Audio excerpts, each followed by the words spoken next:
नमो अर्हन्ताणं नमो सिद्धाणं नमो आयर्याणं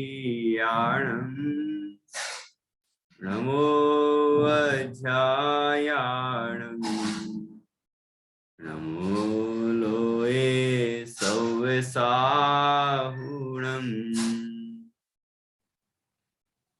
मंगलम भगवान वीरो मंगलम गौतमो गणी मंगलम कुंद कुंदाद्यो जैन धर्मोस्तु मंगलम सर्वमंगल मांगल्यम सर्वकल्याणकारकम प्रधानं सर्वधर्माणां जैनं जयतु शासनम् जैनं जयतु शासनम्।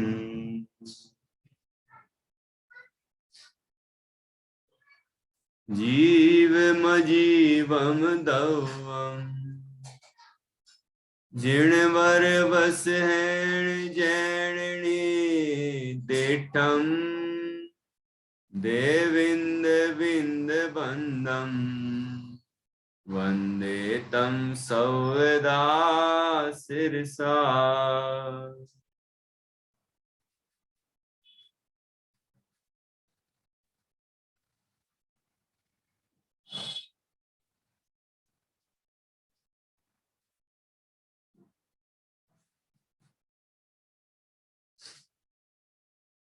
आचार्य श्री नेमिचंद सिद्धांति देव द्वारा रचित यह बृहद द्रव्य संग्रह नाम का ग्रंथ है।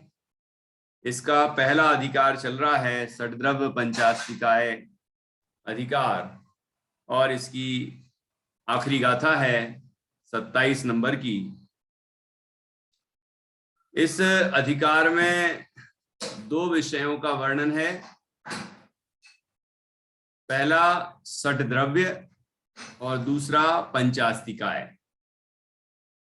तो कौन सी गाथा तक 6 द्रव्यों का वर्णन किया गया है, कौन बताएंगे आप में से? कौन सी गाथा तक 6 द्रव्यों का वर्णन किया गया है? दीपा जी बताएंगी। भैया जी 15वीं गाथा थी और 22वीं गाथा 22वीं गाथा से 22वीं गाथा तक जीव तत्व का अजीव द्रव्य का वर्णन किया गया। लेकिन जीव द्रव्य भी 6 द्रव्यों में आता है। हाँ। इसलिए उसका वर्णन भी गिना जाएगा इसमें। अच्छा। बताएं। तो फिर वो तो दूसरी गाथा ही थी, मतलब पहली गाथा से स्टार्ट है वो तो। बहुत अच्छा। पहली गाथा में मंगलाचरण है। गाथा से लेकर 22वीं गाथा तक 6 द्रव्यों का वर्णन किया गया। ठीक है। दूसरी से 14वीं गाथा तक जीव द्रव्य का वर्णन। 15वीं गाथा से 22वीं गाथा तक 5 अजीव द्रव्यों का वर्णन है। ठीक है। उसके बाद पंचास्तिकाय का वर्णन है। मतलब इन 6 द्रव्यों में से 5 अस्तिकाय होते हैं। वो द्रव्य उनका वर्णन कौन सी गाथा से कौन सी गाथा बताइए डॉक्टर निधि जी। 23 से 27 तक पंचास्तिकाय का वर्णन। बहुत अच्छा, बहुत अच्छा। 23वीं गाथा से 27वीं गाथा जो अभी आज होने वाली है, यहाँ तक पंचास्तिकाय का वर्णन किया गया है। तो अब बताएंगे कि 6 द्रव्य कौन कौन से हैं। ये बच्चे बताएंगे 6 द्रव्य कौन कौन से हैं जिनका वर्णन दूसरी गाथा से 22वीं गाथा तक किया गया है।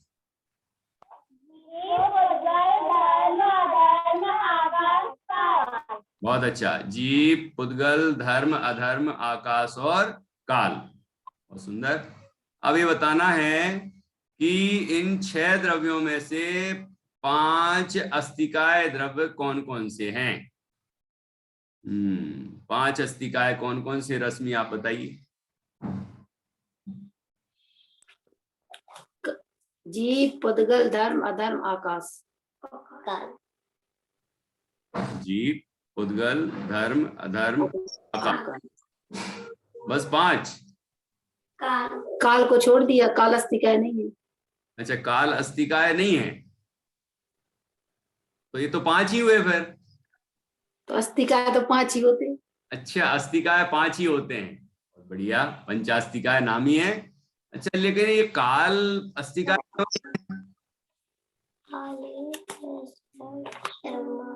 एक मिनट, क्या पूछा मैंने? काल द्रव्य अस्तिकाय क्यों नहीं है? बताया खुदा बोले। निधि जी बताइए। काल अस्तिकाय में इसलिए नहीं आता है क्योंकि काल में अस्तित्व है लेकिन काय नहीं है, मतलब काल विद्यमान तो है लेकिन उसमें काय नहीं होता है क्योंकि वो एक प्रदेशी होता है। हाँ, क्योंकि काल द्रव्य एक प्रदेशी है। और काय की परिभाषा क्या है? जी, काय की परिभाषा क्या है? अस्थि है लेकिन काय मतलब बहुप्रदेशी जिसमें परमाणु होते हैं वो काय कहलाता है। बहुप्रदेशी बाकी द्रव्य 5 को, में परमाणु नहीं, परमाणु तो पुद्गल में होते हैं, पुद्गल ही है। प्रदेश, बहुप्रदेश, बहुप्रदेश।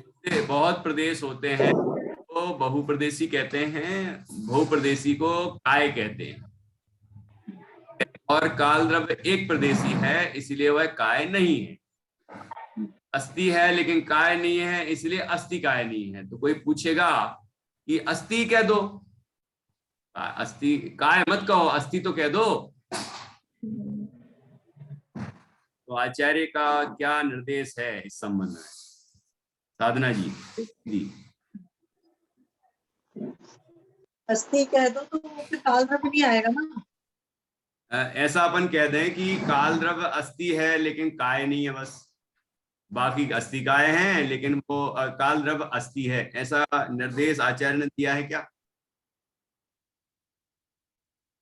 काल द्रव्य की मात्र अस्थि। मतलब काल द्रव्य, देखो अस्तिकाय किसे कहा? प्रदेशी जो होते हैं उन्हें अस्थि काय कहते हैं। हाँ। ऐसा आचार्य ने टीका में लिखा था कि जो अस्थि है और काय भी है उसे अस्तिकाय कहते हैं। हाँ। केवल अस्थि है, काय नहीं है, जो केवल काय है लेकिन अस्थि नहीं है, उसे हम अस्तिकाय नहीं कहते। तो अस्तिकाय 5 ही द्रव्य होंगे, काल द्रव्य नहीं। तो उसे अस्थि भी अस्थि कहेंगे क्या? अस्थि ऐसा कहने का व्यवहार नहीं है, अस्तिकाय का प्रकरण है और वो 5 ही है।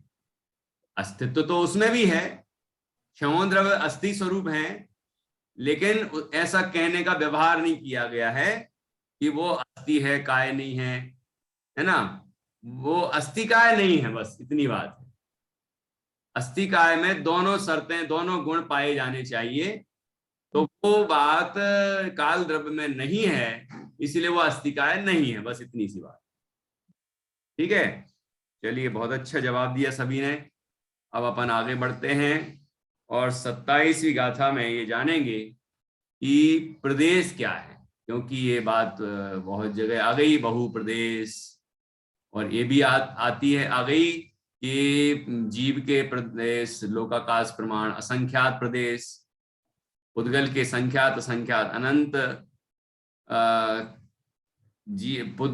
धर्म द्रव्य के लोक प्रमाण असंख्यात प्रदेश, है ना? आकाश काल, ये अधर्म द्रव्य के भी असंख्यात, काल द्रव्य के, आकाश द्रव्य के अनंत, और काल द्रव्य के एक प्रदेश है। एक एक प्रदेशी द्रव्य होते हैं, ठीक है ना, काल द्रव्य। तो ये प्रदेश क्या है? अब ये बात 27वीं गाथा में समझाने वाले हैं आचार्य। तो हम पढ़ते हैं 27वीं गाथा और इसके माध्यम से जानेंगे कि प्रदेश क्या है और प्रदेश की क्षमता क्या है ना? बहुत सारे प्रश्न उठ रहे थे, उस सबके समाधान यहाँ पर मिलने वाले हैं। कि प्रदेश का स्वरूप क्या है ये हम समझ लेंगे तो बहुत सारे समाधान अपने आप हो जाएंगे। तो देखिए प्रदेश की परिभाषा 27वीं गाथा में।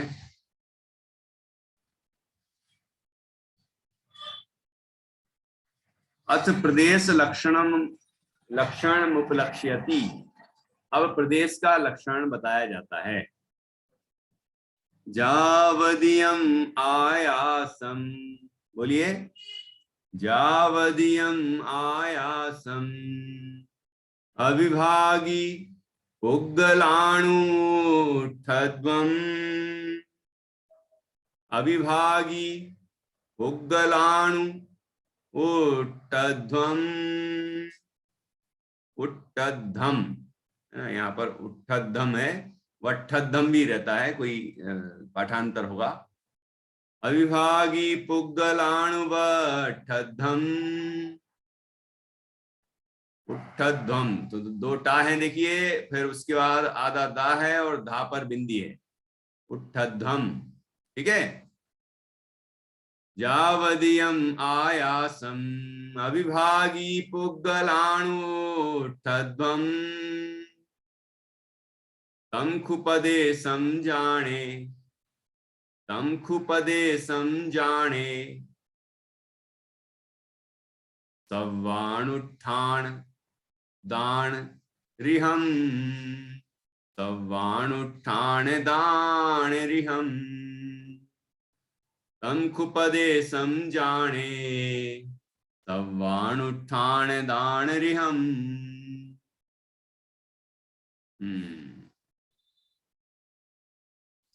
जान्या मैत्री, आप लोग पढ़ के सुनाओ जरा सभी मिलके।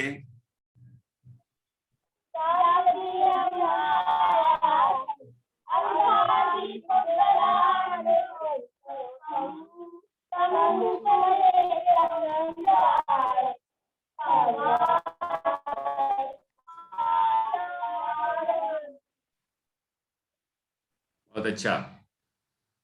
देखिए इस तरह ये गाथा है, इसका उच्चारण किया, अब इसका अर्थ समझते हैं। इन बच्चों को पूरी 26 गाथाएं याद हो गई अभी तक की, अब 27वीं का नंबर है, 27वीं भी याद करने वाले हैं। पूरा अध्याय हो जाएगा, फिर इनसे सुनेंगे पूरा। और आप लोगों ने भी जो जितनी जितनी, किसी ने 10, किसी ने 12, किसी ने 15 ऐसी याद की हैं, कोई ने थोड़ी और ज्यादा भी की होंगी, तो वो भी सुनेंगे। और कल सभी गाथाएं तैयार करके आए, और गाथार्थ भी, और टीका के अंदर से कुछ विशेष जो आपको बताया गया है वो भी। तो देखते हैं आपने कितना अच्छे से याद रखा है। इसकी चर्चा अपन कल करेंगे। आज ये अध्याय अधिकार पूर्ण करते हैं।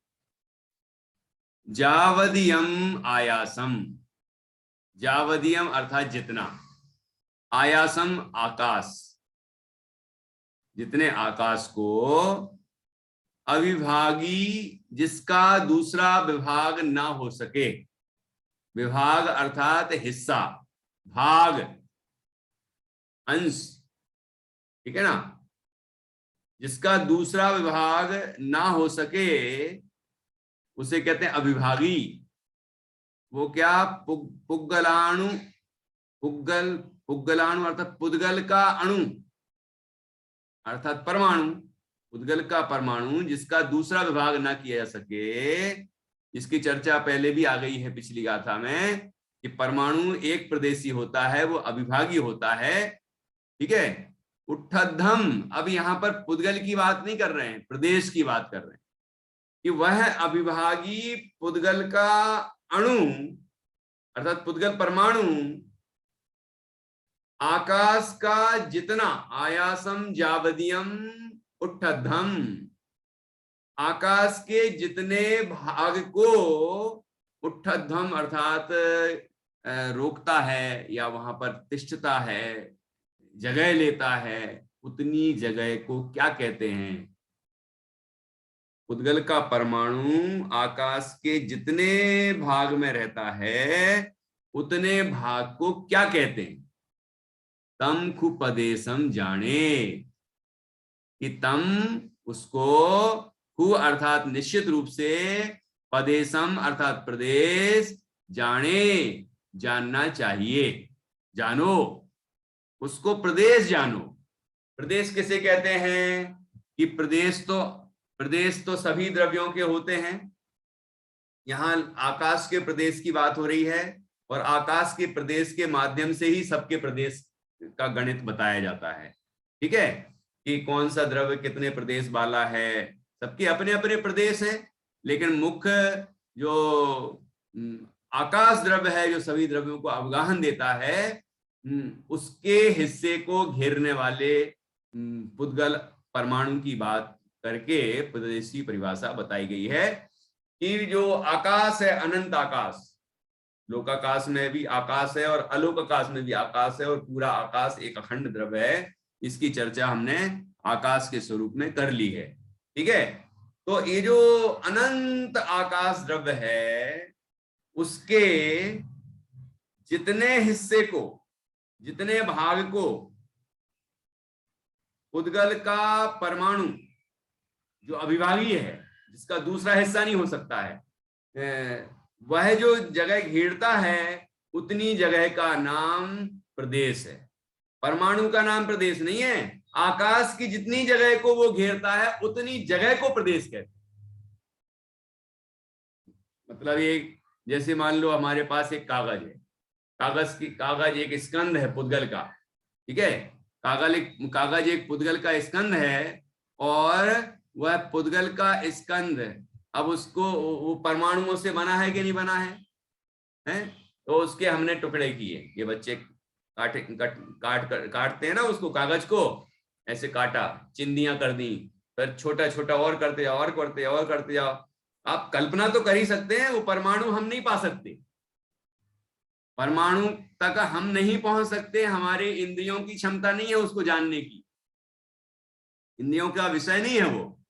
लेकिन हम अनुमान से जान सकते हैं, आगम से जान सकते हैं, तो हम अपने इस मति श्रुत ज्ञान में उसका निर्णय तो कर सकते हैं, प्रत्यक्ष नहीं जान सकते।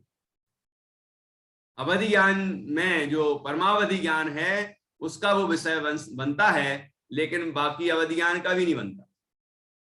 ठीक है, तो वो जो सूक्ष्म पुद्गल है परमाणु, वो हम ये कल्पना करें कि हम उस कागज के टुकड़े करते जाएं, करते जाएं, करते जाएं, करते जाएं, करते जाएं। आप सोचो कितनी सी बिंदी बचेगी, कितनी छोटा सा हिस्सा बचेगा, और फिर उसके भी टुकड़े करने की कोशिश करेंगे तो अपन लोग तो नहीं कर पाएंगे। लेकिन वो स्कंद है, वो परमाणु नहीं है। अभी हम उतना छोटा हिस्सा कर नहीं सकते, लेकिन कल्पना कर सकते कि उसके भी हिस्से कर दे। अभी ये कोई कागज भी नहीं काटेगा इतने लोगों में से, है ना, लेकिन कल्पना तो सबके ज्ञान में आ जाएगी कि हाँ, वो जब इतना बड़ा स्कंद है तो परमाणुओं से मिलके ही बना है। ठीक है, जो भी स्कंद है वो परमाणु से मिलके ही बनता है। तो उसका अंतिम हिस्सा जो आएगा उस पुद्गल स्कंद का, वो कहलाएगा परमाणु, पुद्गलाणु। वो अविभागी है, अर्थात उसका दूसरा हिस्सा हम नहीं कर सकते। ठीक है, और नहीं तोड़ सकते उसको, और भाग नहीं कर सकते उसका।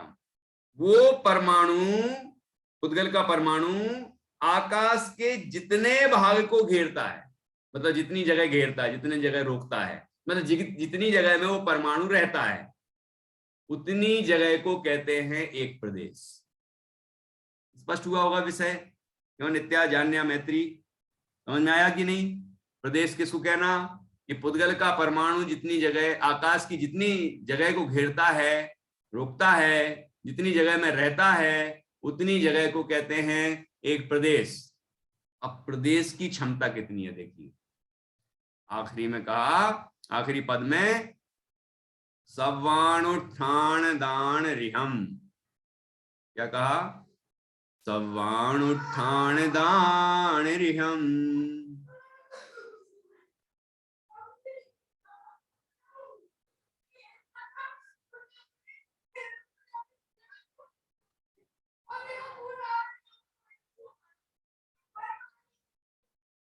सव्वाणुत्थान दान रिहम।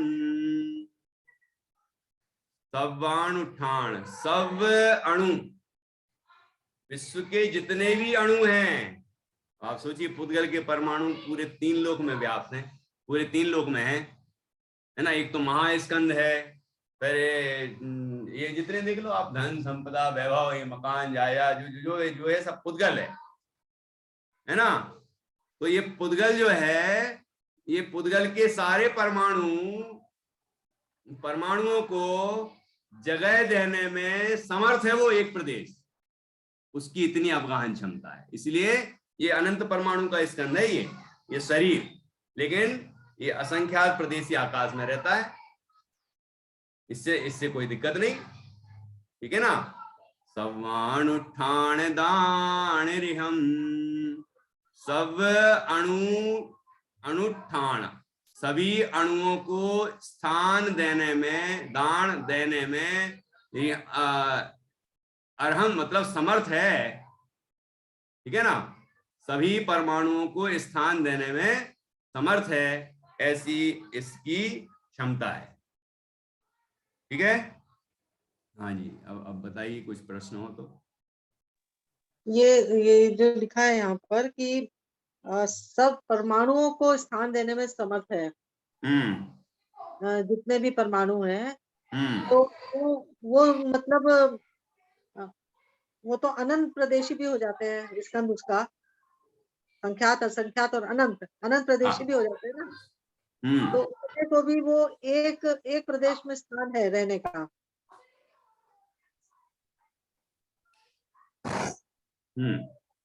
अनंत प्रदेश को भी मतलब एक जो प्रदेशी है, एक प्रदेश है आकाश का, उसमें वो स्थान देने में समर्थ है। हाँ, आकाश का एक प्रदेश इतना सक्षम है कि विश्व के सारे परमाणुओं को वह स्थान दे सके, इतनी क्षमता। तो जब ये इतने अनंत भी प्रदेशी हो जाए परमाणु, जब वो एक प्रदेश में रह सकते हैं, तो आत्मा असंख्यात प्रदेशी एक प्रदेश में क्यों नहीं रहता है? नहीं, उसकी तो क्षमता है, लेकिन हमारा स्वरूप ऐसा नहीं। हाँ, क्या फर्क है दोनों में? मतलब हमारे आत्मा जो है, आत्मा इतना संकुचित कभी नहीं होता कि वो असंख्यात प्रदेशों से कम जगह में आ जाए, असंख्यात से कम जगह में आ जाए, ऐसा आत्मा का स्वरूप ही नहीं। वो परमाणु का स्वरूप है। परमाणु एक प्रदेशी होता है, वो अलग अलग होते हैं। परमाणु की ये क्षमता है कि वो एक प्रदेश में एक परमाणु रह रहा, दूसरा भी रह रहा, तीसरा भी रह रहा, चौथा भी रह रहा, ऐसा रह रहा है। ये क्षमता उसमें है ना। लेकिन बाकी जीव जो असंख्यात प्रदेशी है, उसका निश्चय से असंख्यात प्रदेशी है वो, और पुद्गल निश्चय से एक प्रदेशी है, इसलिए है वो निश्चय से एक प्रदेशी है। तो उसकी वो क्षमता है कि वो एक प्रदेशी एक जगह में रह सकता है। लेकिन जीव असंख्यात प्रदेशी है, इसलिए असंख्यात से कम जगह में तो रह ही नहीं सकता। और जो दूसरे द्रव्य हैं, वो तो कहीं इधर उधर, उनके ये बात है ही नहीं। मतलब धर्म द्रव्य है, पूरे 3 लोक प्रमाण जगह में रहता है, वो संकोच विस्तार करता ही नहीं। अधर्म द्रव्य भी पूरे 3 लोक प्रमाण जगह में रहता है, संकोच विस्तार होते ही नहीं। आकाश द्रव्य है, लोक और अलोक में सब सर्वत्र रहता है, वो भी संकोच विस्तार करता ही नहीं है। काल द्रव्य है, वो एक ही प्रदेशी है, लेकिन वो अपने अपने प्रदेश, आकाश के एक एक प्रदेश पर रहता है, लोकाकाश में। वो भी इधर उधर गमन करता नहीं, एक दूसरे से चिपकता नहीं, और एक दूसरे से मिल नहीं सकते, रत्नों की राशि की तरह। जैसे रत्नों की राशि का उदाहरण दिया आचार्य ने, तो एक रत्न दूसरे रत्न में प्रवेश कर ही नहीं सकता है। तो इस तरह ये संभावना केवल पुद्गल में ही बनती है, इसलिए उनका ही नाम लिया है। और वो जो कहते एक जीव में अनंत जीव जान, अपनी अपनी मतलब एक सिद्ध में अनंत सिद्ध हाँ, जान, एक में अनेक राजे। तो एक सिद्ध भगवान में अनेक सिद्ध रहते हैं, ये आकाश के क्षेत्र की अपेक्षा है। मतलब सिद्धालय जो है, सिद्ध क्षेत्र, उस जगह में यहां से मान लीजिए एक जीव मोक्ष गए तो वहां जाके विराजमान हो गए, दूसरे गए, तीसरे गए, चौथे गए, अनंत गए तो वहीं जाके विराजमान हो जाएंगे। और वो अरूपी हैं, एक दूसरे को बाधा पहुंचाते नहीं हैं, इसीलिए वो उसमें कोई समस्या नहीं है।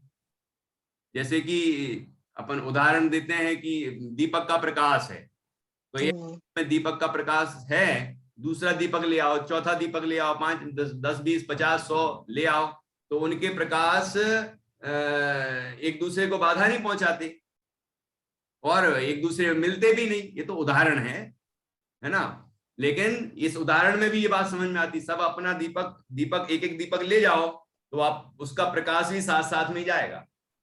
ऐसे सिद्ध भगवान एक जहां विराजते हैं वहीं दूसरे विराजते हैं, वहीं तीसरे, वहीं अनंत, ठीक है। और ऐसे पूरा सिद्धालय जो है उसमें विराजते हैं, है ना, अनंत सिद्ध।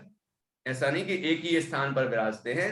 तो पूरे 2.5 प्रमाण जो जगह है वहां से मोक्ष जाते हैं, और 2.5 प्रमाण ही 45 लाख योजन का सिद्ध क्षेत्र है, उतनी ही सिद्ध सला है। तो वहां पर भगवान सिद्ध अनंतानंत सिद्ध विराजते। वहां पे भी असंख्यात प्रदेश में ही रहते होंगे। हाँ, असंख्यात प्रदेश में जीव हमेशा असंख्यात प्रदेश में ही रहता है, उससे कम प्रदेश में या ज्यादा प्रदेश में तो रहता ही नहीं। ठीक है, चलिए अब अपन टीका पढ़ेंगे। टीका में भी कुछ विशेष बातें आएंगी, उसको भी अपन समझेंगे। एक बार गाथा फिर से पढ़ लेते हैं। जावदियम अविभागी पुग्गलामुठध्वं खुपदे समझाणे तवाणुत्थान दाणिरिहम्।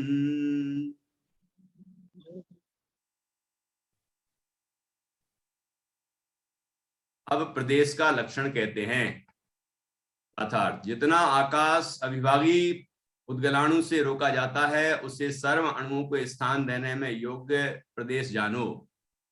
टीका। जावदियम आयासम अविभागी पुग्गलाणु ठद्धम तमखु पदेशम जाने, ये प्रदेश की परिभाषा है। हे शिष्य, जितना आकाश अविभागी पुद्गल परमाणु से व्याप्त हो उतने आकाश को स्पष्ट रूप से प्रदेश जानो। कैसा है वह? सव्वाणु ठाण दान रिहम, वह प्रदेश सर्व अणुओं को, सर्व परमाणुओं को और सूक्ष्म स्कंधों को स्थान अर्थात अवकाश देने में योग्य है। आकाश द्रव्य में ऐसी अवगाहन शक्ति है, इसी कारण ही असंख्यात प्रदेशी लोकाकाश में भी अनंतानंत जीव और उनसे भी अनंत गुणे पुद्गल अवकाश प्राप्त करते हैं।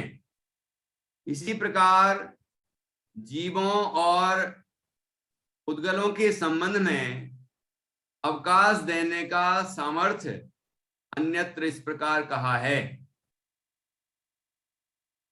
एक निगोद के शरीर में भूतकाल में हो गए सर्व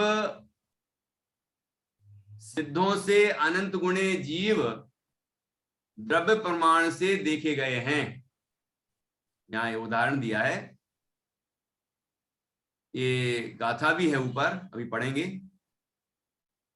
ये आपने गाथा हिंदी में सुना होगा। एक निगोद शरीर में एते जी बखान, 3 लोक के 3 काल के सिद्ध सब एक अंश प्रमाण, है ना। तो ये बात यहाँ जो गाथा में आई है उसको यहाँ पर लिखा है, एक निगोद के शरीर में भूतकाल में हो गए सर्व सिद्धों से अनंत गुणे जीव द्रव्य प्रमाण से देखे गए हैं।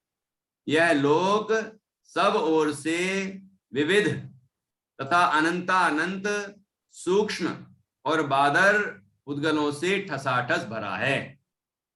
अब देखिए ये 2 गाथाएं हैं यहाँ पर दी हैं।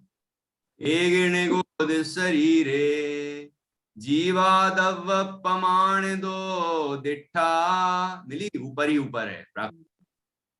सिद्धे ही अनंत, सिद्धे अनंत गुणा सव्वेण विदीद कालेण, ओ गाढ़ गाढ़ निचिदो पोगल काय हिम सब दो लोगो सुमेहिम बादरे हिम अनंतानंते हिम विविधे हिम। ये इस गाथा का हमने इन दोनों गाथाओं का अनुवाद पढ़ा। इसका तात्पर्य क्या हुआ कि इस आकाश के एक एक प्रदेश में इतनी क्षमता, अवगाहन क्षमता है मतलब रहने को स्थान देने की क्षमता है, जगह देने की सामर्थ्य है। इस कारण से ही इस पूरे 3 लोक में इतने अनंत जीव, उनसे भी अनंत गुणे, अनंत पुद्गल, ये सब निवास करते हैं और बाकी द्रव्य भी रहते हैं। तो इस तरह इस आकाश की ही ये क्षमता है, एक एक प्रदेश की ऐसी अवगाहन क्षमता है, इस कारण से ही ये सब यहाँ पर रह पाते हैं। सोचिए, एक निगोज शरीर में इतने जीव रहते हैं, तो आप ऐसा मत सोचना कि एक निगोज शरीर एक प्रदेशी होगा, है? और वो जीव जो अनंत जीव है, अनंत सिद्धों से भी अनंत, जितने सिद्ध हैं आज, है ना, सिद्धालय में, उससे भी अनंत गुणे जीव हैं। तो इतने जीव उतनी जगह में रहते हैं, तो सब असंख्यात प्रदेशी रहते हैं। और जीव अरूपी हैं, जहां एक रहता है जीव, वहीं दूसरा, वहीं तीसरा, वहीं चौथा, वहीं पांचवा, ऐसे अनंतों जीव वहां रहते हैं। एक ही शरीर होता है, एक सी आयु होती है, एक सी श्वासोच्छ्वास होती है, उसकी एक सी क्षमता होती है। ठीक है, इस तरह से यहाँ बताया गया है। तो ये प्रदेश का स्वरूप समझ में आ जाएगा तो बाकी चीजें अपन को स्पष्ट हो जाएंगी। ठीक है, अब यहाँ शंका, हो सकता है हमारे मनों में भी ऐसी शंकाएं चल रही हों, तो वो शंका यहाँ आचार्य प्रस्तुत करके उसका उत्तर देते हैं। देखिए शंका क्या है। मूर्त ऐसे पुद्गलों में भेद हो, इसमें विरोध नहीं है, परंतु अमूर्त और अखंड आकाश द्रव्य में भेद कल्पना किस प्रकार संभव है। आकाश द्रव्य अमूर्त है, तो उसमें आप भेद कैसे कर सकते हो? एक प्रदेश, एक प्रदेश, है ना, ये प्रदेश भेद कर दिया, ऐसे प्रदेशों से भेद बता दिया, भेद कल्पना की। लोकाकाश अलोकाकाश है, इसकी चर्चा तो पहले कर ली। अब यहाँ एक प्रदेश का भेद बताया है, तो ये कैसे? पुद्गलों में तो समझ में आता है, ये मकान है, तो ये कपड़ा है, तो ये धन है, तो अलग अलग चीजें हैं, है ना, ये तो समझ में आता है। लेकिन ये अमूर्त द्रव्य में और अखंड आकाश में ये भेद कैसे संभव है? तो इसका समाधान देखिए। समाधान, यह शंका योग्य नहीं है। रागादि, अब देखो उदाहरण देखना, ध्यान से सुनना। रागादि उपाधि रहित स्वसंवेदन प्रत्यक्ष भावना से उत्पन्न सुखामृत के रसास्वाद से तृप्त 2 मुनियों के रहने का क्षेत्र एक है या अनेक? यदि दोनों के रहने का क्षेत्र एक हो तो दोनों एकत्व को प्राप्त होते हैं, परंतु ऐसा तो है नहीं। यदि कहो कि दोनों का निवास क्षेत्र भिन्न है, तो निर्विभाग ऐसे आकाश द्रव्य में भी घटाकाश, पटाकाश इत्यादि की भांति विभाग कल्पना सिद्ध हुई। क्या कहा यहां पर? पहले तो मुनिराजों का उदाहरण दिया। कैसे मुनिराज हैं वो? दोनों ही मुनिराज क्या कर रहे हैं? रागादि उपाधि रहित, मतलब रागादि विकारी परिणामों से रहित हैं, वीतराग हैं। ठीक है, स्वसंवेदन प्रत्यक्ष भावना से उत्पन्न, स्वसंवेदन आत्म संवेदन, जो शुद्धोपयोग की चर्चा हमने छठाला में, 6वीं ढाल में की थी, है ना, वैसा स्वरूपाचरण चारित्र, शुद्धोपयोग, स्वसंवेदन प्रत्यक्ष, आत्मा का प्रत्यक्ष अनुभव कर रहे हैं स्वसंवेदन से प्रत्यक्ष, ऐसी भावना से उत्पन्न सुखामृत के रसास्वाद से, सुखरूपी अमृत का रसपान कर रहे हैं, ऐसे जो तृप्त मुनि हैं। देखो, भोगों में कोई तृप्त नहीं हो सकता, चक्रवर्ती हो या इंद्र हो, कोई तृप्त नहीं हो सकता, लेकिन जो आत्मा में मग्न होता है वो तृप्त होता है। देखो, है ना, ऐसे तृप्त 2 मुनियों के रहने का क्षेत्र एक है या अनेक? एक क्षेत्र में रहते हैं या अनेक क्षेत्र में रहते हैं? जैसे देखना, दो मुनिराज यहाँ बगल बगल में विराजमान है, और एक कुलभूषण है और एक देशभूषण है। उदाहरण सुने ना आपने, दोनों ही विराजमान थे, दोनों पे ही उपसर्ग हुआ, दोनों ने स्वरूप लीनता की और दोनों ने केवल ज्ञान पाया, और बाद में दोनों को मोक्ष हुआ। तो दोनों मुनिराज अलग अलग जगह में बैठे थे कि एक जगह में बैठे थे, लेकिन आनंद तो एक सा आ रहा था। फिर सुकौशल मुनिराज और कीर्तिधर मुनिराज, दो मुनिराज थे, पिता पुत्र। दोनों ही मुनिराज अगल बगल में बैठे थे। एक को शेरनी ने खाया और वो अपने में तृप्त लीन थे, और एक वहां बगल में खड़े खड़े अपने में लीन थे। दोनों अलग अलग क्षेत्र में थे, दोनों को बराबर आनंद आ रहा था। अभी सुकौशल मुनिराज को केवल ज्ञान हो गया, और उसके बाद थोड़ी देर बाद फिर कीर्तिधर मुनिराज को भी केवल ज्ञान हो गया। ठीक है, ऐसे कई उदाहरण हम गिन सकते हैं पुराण में। तो अब दो मुनिराज एक सा आनंद ले रहे हैं। ऐसे अपन गुण स्थानों की चर्चा करते हैं ना, तो गुण स्थानों में भी आता है कि इस गुण स्थान में इतने जीव हैं, इस गुण स्थान में इतने जीव। तो अब एक ही गुण स्थान में अनेक जीव हों, अनेक मुनिराज हैं, तो अब वो अलग, कोई भरत क्षेत्र में होगा, कोई विदेश क्षेत्र में होगा, कोई विदेश क्षेत्र कोई नगरी में होगा, तो कोई नगरी में होगा, कोई ऐरावत में होगा, है ना। सब अलग अलग क्षेत्र में रहते हैं कि एक ही क्षेत्र में रहते हैं, आनंद तो एक सा आ रहा है।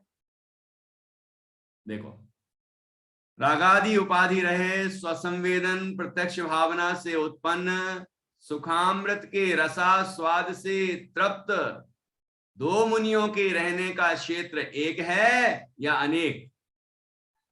यदि दोनों के रहने का क्षेत्र एक ही हो तो दोनों एकत्व को प्राप्त होते हैं, मतलब दोनों एक द्रव्य बन जाएंगे। फिर दोनों एक हैं क्या कि दो हैं?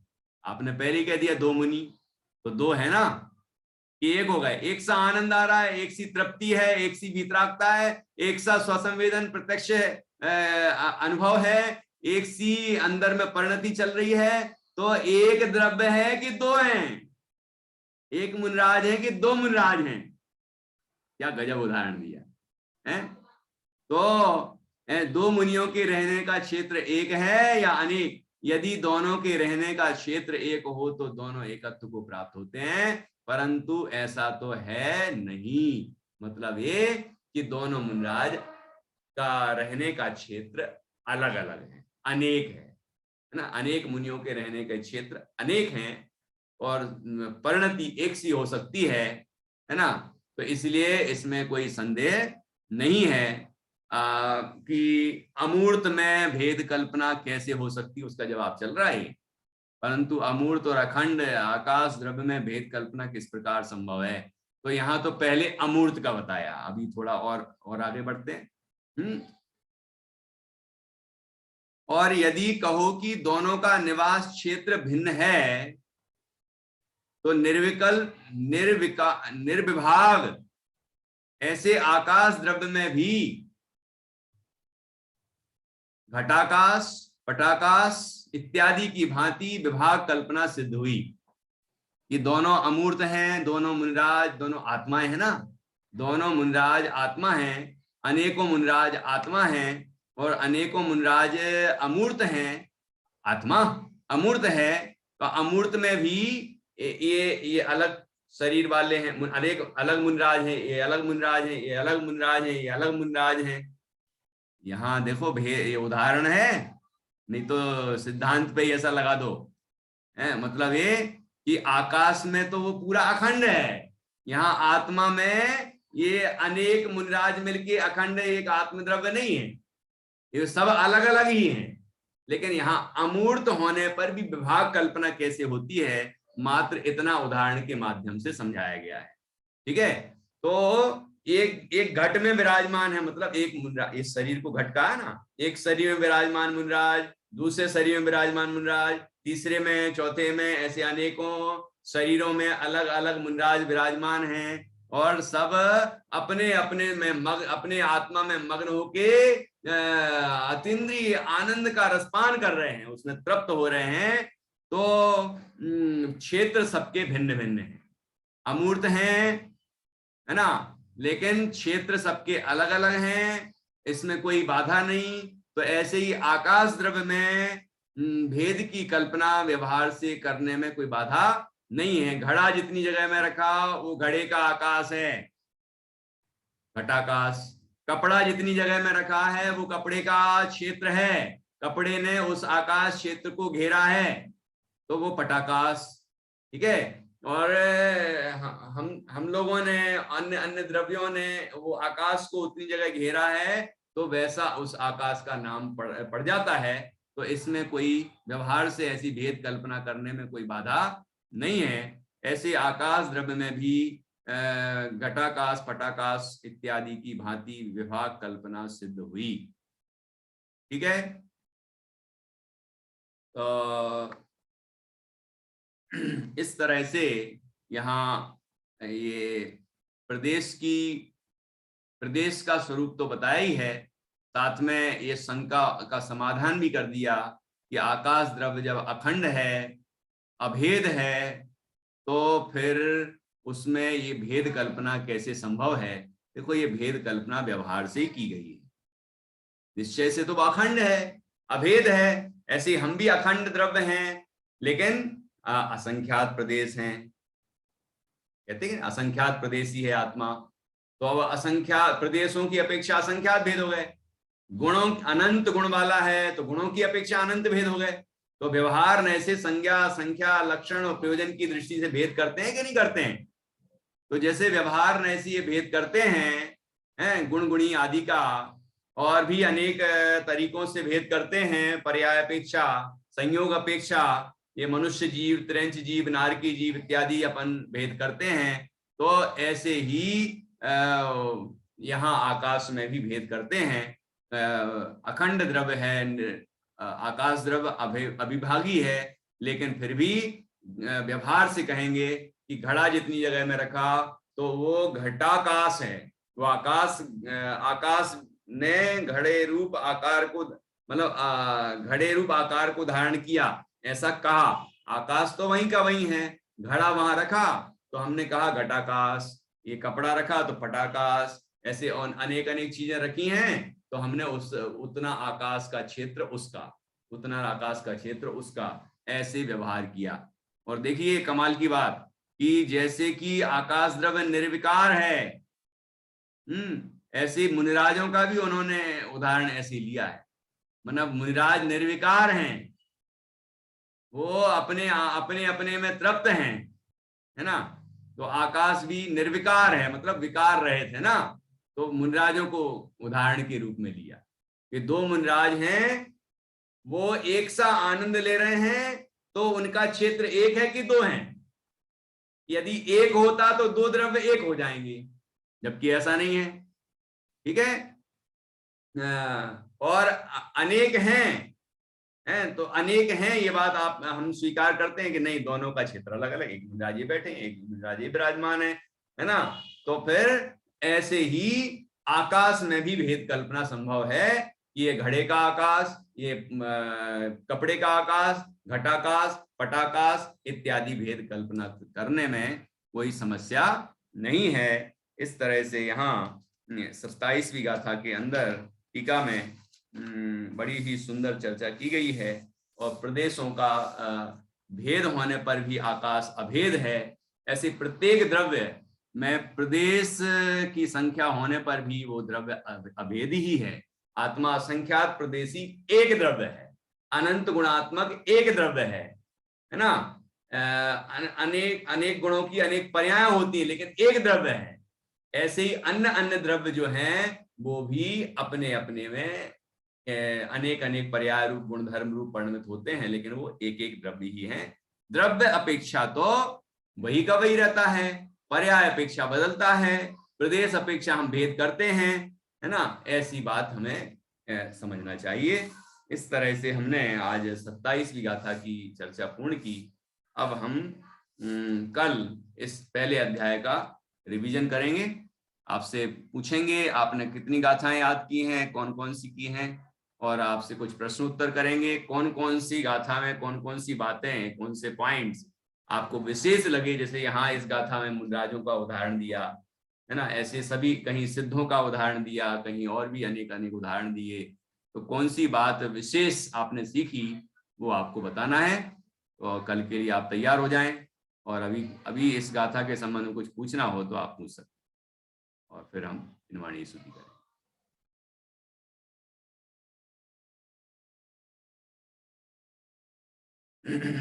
ठीक है, तो निर्वाणी स्तुति करें।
बोले सांग निर्माणी माता की जय, महान धर्म की जय हो।